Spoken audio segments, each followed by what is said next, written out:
ನವರಾತ್ರಿಯಲ್ಲಿ ಅಷ್ಟಮಿಯಂದು UP ಬಿಹಾರ್ನಲ್ಲಿ ನೈವೇದ್ಯವಾಗಿ ತಯಾರಿಸುವಂತಹ ಕಾಲಾ ಚನಾ ಅಥವಾ ಕಡಲೆ ಉಸುಳಿ ರೆಸಿಪಿನ ಇವತ್ತು ನಾನು ನಿಮ್ಮ ಜೊತೆ ಶೇರ್ ಮಾಡ್ತಾ ಇದ್ದೀನಿ.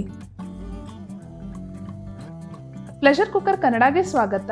ಬನ್ನಿ ಇವತ್ತಿನ ಇಂಟ್ರೆಸ್ಟಿಂಗ್ ರೆಸಿಪಿನ ಹೇಗೆ ಮಾಡೋದು ಅಂತ ನೋಡೋಣ. 1 ಕಪ್ ಆಗುವಷ್ಟು ಕಡಲೆಯನ್ನ ಸುಮಾರು 8 ಗಂಟೆಗಳ ಕಾಲ ನೆನೆಸಿಟ್ಕೊಳ್ಬೇಕು. ಕಡಲೆಯ ನೀರನ್ನ ಬಸಿದು ಕಡಲೆನ ಕುಕ್ಕರ್ಗೆ ಸೇರಿಸಿ ಇದಕ್ಕೆ 3 ಕಪ್ ನೀರು, 1 ಪುಲಾವ್ ಎಲೆ, ಅರ್ಧ ಟೀ ಸ್ಪೂನ್ ಉಪ್ಪನ್ನ ಹಾಕಿ 5 ರಿಂದ 6 ವಿಸಲ್ನ ಕೂಗಿಸ್ಕೊಳ್ಬೇಕು.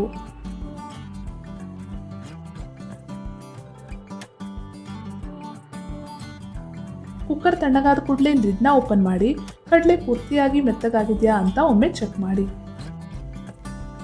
ಕಡಲೆ ಸಾಫ್ಟ್ ಆಗಿಲ್ಲ ಅಂದ್ರೆ ಇನ್ನೊಮ್ಮೆ 1 ರಿಂದ 2 ವಿಸಲ್ನ ಕೂಗಿಸ್ಕೊಳ್ಬೇಕು.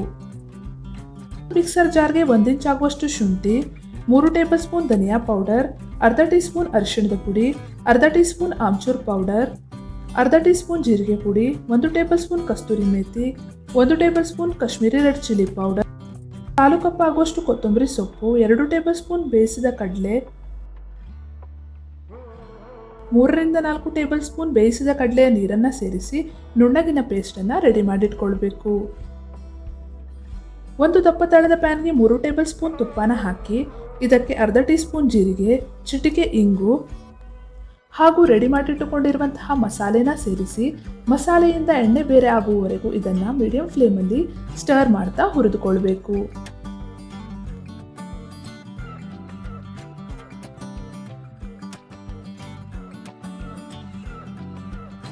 ಮಸಾಲೆಯಿಂದ ಎಣ್ಣೆ ಸಪರೇಟ್ ಆದ ಕೂಡಲೇ ಇದಕ್ಕೆ ಬೇಯಿಸಿದಂತಹ ಕಡಲೆ ಹಾಗೂ 2 ರಿಂದ 3 ಸ್ಲಿಟ್ ಮಾಡಿರುವಂತಹ ಹಸಿಮೆಣಸಿನಕಾಯಿನ ಸೇರಿಸಿ ಚೆನ್ನಾಗಿ ಸ್ಟರ್ ಮಾಡಿ.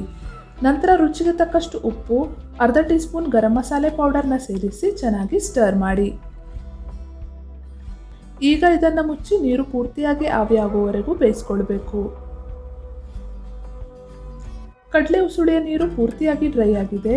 ಈಗ ಇದಕ್ಕೆ ಸಣ್ಣಗೆ ಕತ್ತರಿಸಿದ ಕೊತ್ತಂಬರಿ ಸೊಪ್ಪನ್ನು ಸೇರಿಸಿ ಮಿಕ್ಸ್ ಮಾಡಿ ಹಾಗೂ ಗ್ಯಾಸ್ನ ಫ್ಲೇಮನ್ನು ಆಫ್ ಮಾಡಿ.